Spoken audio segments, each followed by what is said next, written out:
আজ Manchester city এবং Leicester city মাঠে নামছে পেপ গার্দিওলার দলের 500তম ম্যাচ। এটি ম্যানচেস্টার সিটির ডাগ আউটে এটি হতে যাচ্ছে তার 500তম ম্যাচ। আর অন্যদিকে প্রতিপক্ষ লেস্টার সিটি, যারা আপনি এর চেয়ে ভালো মতো বলতে গেলে হামজা চৌধুরীর দল। প্রশ্ন হচ্ছে হামজা চৌধুরী আজকে লেস্টার সিটির হয়ে খেলতে পারবেন কি পারবেন না, এটা একটা আলোচনার বিষয়। কিন্তু তার আগে বোধহয় আমাদের পেপ গার্দিওলাকে নিয়ে আলোচনা করা দরকার। 500তম ম্যাচে তিনি যখন খেলতে নামছেন, মানে দল পরিচালনা করতে নামছেন, তার আগে কি এক মেঘ তার আকাশে ভর করেছে। শেষ 13 ম্যাচের মোটে একটার ভেতরে তারা জয় পেয়েছে। ইভেন এভারটনের সঙ্গে তাদের যখন ম্যাচটা ছিল, এভারটনের সঙ্গে গোল করাটা একটা বড় চ্যালেঞ্জ ছিল, সেই গোলটা তাদের এসছে, কিন্তু এভারটনের কাছেও সেই ম্যাচটা ড্র করাটাও মনে হয়েছে যে এটাই হওয়ার কথা ছিল।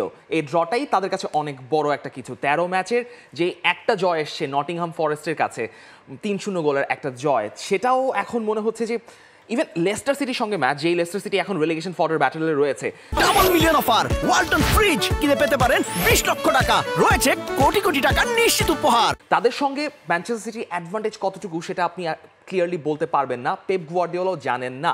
ইনফ্যাক্ট তিনি যখন প্রেস কনফারেন্সে কথা বলছেন, প্রেস কনফারেন্সে কথার মাঝখানে সেই টোনটা যে এই ধরনের ক্রাইসিস সিচুয়েশনে যেটাই হোক না কেন আমি এখনই হাল ছাড়ছি না, এই মানে এই হালটা ধরে রাখা। হাল ছাড়বেন কি করে? আপনি ডিসেম্বর মাসের শুরুর দিকে 2 বছরের নতুন কন্ট্রাক্ট এক্সটেনশনে সাইন করেছেন, এরপরে তো আপনার হাল ছাড়ার কোনো উপায় নাই। এবং সেটাই বোধহয় আমাদের একটু মনে করিয়ে দিচ্ছেন যে আমি চেষ্টা করে যাব, আমি চালিয়ে যাব, আমি হার স্বীকার করতে চাই না, আমি এখানেই থাকতে চাই না। আর যে পরিস্থিতি চলছে সেখান থেকে একসঙ্গে উত্তরণের উপায় খুঁজতে হবে। এই দুর্দিনের শেষ সবাই চায়, এখন দুর্দিনের শেষটা হবে কি করে? আপনি এভারটনের সঙ্গে সবশেষ ম্যাচটাকে রেফারেন্স পয়েন্ট হিসেবে ধরতে পারেন, যেখানে ম্যানচেস্টার সিটি একটু শার্পলি শুরু করেছে এবং মনে হয়েছে প্লেয়াররা একটু একটু করে আত্মবিশ্বাস বোধহয় ফিরে পাচ্ছে। কিন্তু তারপরও আমরা দেখলাম যে গার্দিওলার দল সেকেন্ড হাফে পেনাল্টিটা কাজে লাগাতে পারলো না এবং সেকেন্ড হাফে খুব নিরামিষ মনে হলো।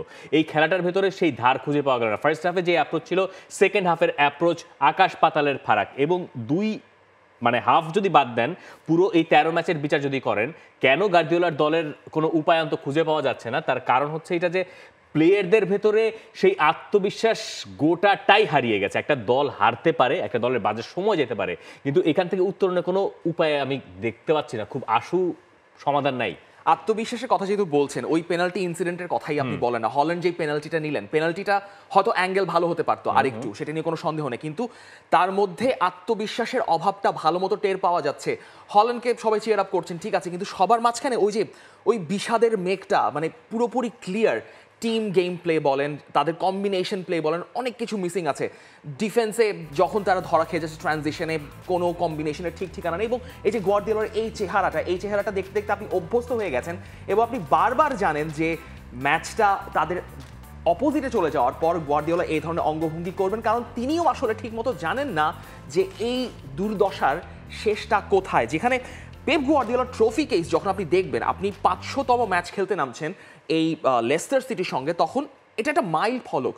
এর আগে পেপ গার্দিওলা তার কোচিং ক্যারিয়ারটা যদি আপনি দেখেন, তিনি সর্বোচ্চ বার্সেলোনাতে ছিলেন, সেই বার্সেলোনাতে থাকার পর তার বায়ার্ন মিউনিখের সময়টা আরেকটু কম ছিল, কিন্তু ম্যানচেস্টার সিটিতে তার যে বিশাল বড় কোচিং ক্যারিয়ার, সেখানে 499তম ম্যাচ খেলতে এসে তার যে অবস্থাটা, সেখানে আপনি যদি এই 13টা ম্যাচ ফেলে দেন, তাহলে কিন্তু তার হারের সংখ্যাটা হয়ে দাঁড়ায় 59টা বা একটু বেশি, সম্ভবত 9টা ম্যাচে হার রয়েছে। সো সেখানে হয় হচ্ছে 62টার মতো হার বা 63টার মতো হার। এই 13টা ম্যাচে কিন্তু পরিসংখ্যান সব বদলে গেছে।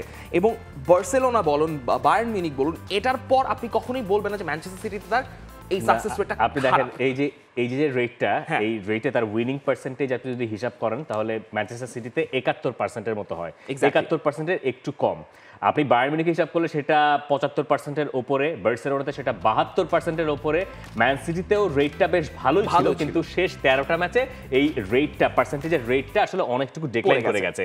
এখন কথা হচ্ছে যে পেপ গার্দিওলার এই ডিক্লাইনের পেছনে কারণটা কি? সামনে জানুয়ারি ট্রান্সফার উইন্ডো আছে, তিনি চাইলেই প্লেয়ার সাইন করাতে পারেন।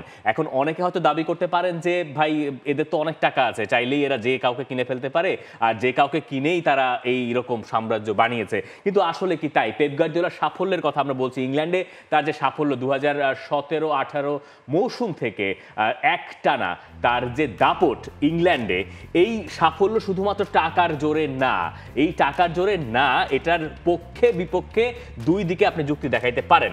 আপনি বলতে পারেন যে হ্যাঁ, জন স্টোনসকে তিনিই তো আসলে 50 মিলিয়ন ইউরো বা পাউন্ড খরচ করে নিয়ে এসেছিলেন, তখন ডিফেন্ডারদের এত দাম ছিল না। তারপরে আমরা দেখলাম ভার্জিল ফন ডাইকের জন্য লিভারপুল 70-80 পর্যন্ত চলে গেল। এই যে ধারাটা তিনি ভেঙেছেন সেটা ঠিক আছে, কিন্তু আবার এইটার কাউন্টার যদি কেউ দিতে চায় তাহলে কেউ বলতে পারে যে ভাই জুলিয়ান আলভারেজের কথা বলেন, আলভারেজকে কয়জন চিনতো? 14 না 15 মিলিয়ন দিয়ে, তাই না? 14-15 মিলিয়ন ইউরো দিয়ে তাকে নিয়ে আসা হয়েছিল। আবার ধরেন এদারসন যিনি গোলকিপার, ফের্নান্দিনিওর কথা কিন্তু আগেও বলেছিলাম, ফের্নান্দিনিওর রোলটাকে চেঞ্জ করানো, সেখানে ওইখানে ইন্টিগ্রেট করানো, বা অনেক ধরনের ক্যাচ রয়েছে। আপনি ফিল ফোর্ডেনের কথা বলেন না, Phil Foden academy homegrown player, তিনি কি করেছেন সেটা তো কোনো সন্দেহ নেই, একটা খারাপ সিজন যেতেই পারে। কিন্তু পয়েন্টটা হচ্ছে এইটা যে তাহলে এই যে ট্রান্সফার উইন্ডোতে আমরা যখন দেখছি যে একটা সময় রিয়াদ মাহরেজ চলে গেছেন, একটা সময় আমরা দেখেছি যে কানসেলোকে তিনি ছেড়ে দিয়েছেন, কানসেলো গেছেন, বা আরো প্রমিনেন্ট ফুটবলার যে আলভারেজে চলে গেলেন, কিন্তু ম্যানচেস্টার সিটি ফিল করে নাই যে আমার ট্রান্সফার উইন্ডোতে এখন একটা ওই মাপের প্লেয়ার দরকার। হ্যাঁ, সাভিনিওকে আনা হয়েছে, সাভিনিওর পটেনশিয়াল খুব ভালো আছে বলে আমার মনে হয়, কিন্তু তিনি তো আসলে প্রপার গোল স্কোরার না। বা প্রিমিয়ার লিগে এসে আলভারেজের মতো কয়জন ফুটবলার মানিয়ে নিতে পেরেছেন? খুব বেশি সংখ্যক আপনি খুঁজে পাবেন না। লাতিন আমেরিকা থেকে সরাসরি তার যে ট্রান্সফারটা হয়েছিল, এটা অদ্ভুত ছিল যে আলভারেজ খুব কত দ্রুত মানিয়ে নিয়েছিল ইংল্যান্ডের ফুটবলে। এই সব ব্যাপারে কি অনেক বেশি একটা ফলস কনফিডেন্স চলে এসেছিল ম্যানচেস্টার সিটির কাছে যে না, যে ভাই মন চাইলে চলে যাক, আমি আসলে আমার মতো ট্রান্সফারের যে পলিসি আমার আছে এটা দিয়ে আমি উঠতে যাব। কিন্তু আমরা দেখলাম যে এই সিজনে তিনি আর উঠতে যেতে পারলেন না। এখন উঠতে যেতে যে পারছেন না এটাও কোনো সমস্যা না, একটা সিজন খারাপ যেতে পারে, কিন্তু যে অবস্থা, সেই অবস্থায় আমরা বলছি যে অন্য কোনো কোচ থাকলে এতদিনে বরখাস্ত হয়ে যেতেন। ফুটবলে একটা ব্যাপার কাজ করে যে কিংডমস ফল। এখন ম্যানচেস্টার সিটির এই যে স্কোয়াডটা আপনি দেখবেন, সেখানে কেভিন ডি ব্রুয়না, কাইল ওয়াকার, গুন্ডোয়ান যিনি আবার নতুন করে ফেরত আসেন, সবারই একটা ব্যাপার হচ্ছে সবাই এক্সপিরিয়েন্স ক্যাম্পেইনার। আপনার একটা দলের এক্সপিরিয়েন্স প্লেয়ার অনেক দরকার, কিন্তু এক্সপিরিয়েন্স ক্যাম্পেইনার যদি এত বেশি হয়ে যায়, এবং ইনফ্যাক্ট ম্যানচেস্টার সিটি এই সিজনে যতগুলো মিনিট প্লেয়াররা খেলেছে তার মধ্যে সবচেয়ে বেশি মিনিট যারা খেলেছে 600 মিনিটের প্লাস, সেখানে 11 জন প্লেয়ার হচ্ছে 29 বা তার চেয়ে বেশি বয়সের প্লেয়ার। অর্থাৎ ওই স্কোয়াড ব্যালেন্সটা না ঠিক এই বছরে ঠিক মতো নেই। মানে আপনার এক্সপিরিয়েন্সড যারা ইয়াং প্লেয়ার সব প্রসপেক্ট মিলে কিন্তু একটা দল গড়তে হয়, সেই ব্যাপারটা কিন্তু এবছর দেখা যায়নি। সেখানেই হয়তো তাদের লেথার্জিক ব্যাপারটা অনেক বেশি কাজ করছে, যেটা আসলে তাদেরকে অ্যাড্রেসও করতে হবে। এখন পেপ গার্দিওলা দলের লক্ষ্যটা হচ্ছে টপ 4-এ ফিনিশ করা। টপ 4-এ থাকাটা কতখানি চ্যালেঞ্জিং সেটা একটু করে বলে দিই।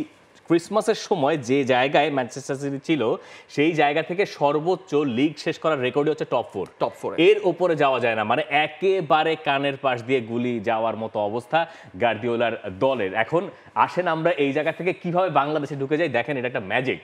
হামজা চৌধুরী আজকে খেলবে কি খেলবে না? হামজা চৌধুরী দল লেস্টার সিটি শেষ ম্যাচে লিভারপুলের সঙ্গে হেরেছে, সেই ম্যাচে হামজা চৌধুরীর নামা হয় নাই মাঠে। তার অন্যতম কারণ আমার কাছে মনে হয়েছিল জর্ডান আইউর আর্লি লিডটা, মানে যে গোলটা মানে লেস্টার সিটি দিয়ে লিড গেল, এরপরে খেলার যে গতিধারা থাকার কথা ছিল সেটা পুরোপুরি পাল্টে গেছে একটা আর্লি গোল লিভারপুল কনসিড করার পরে।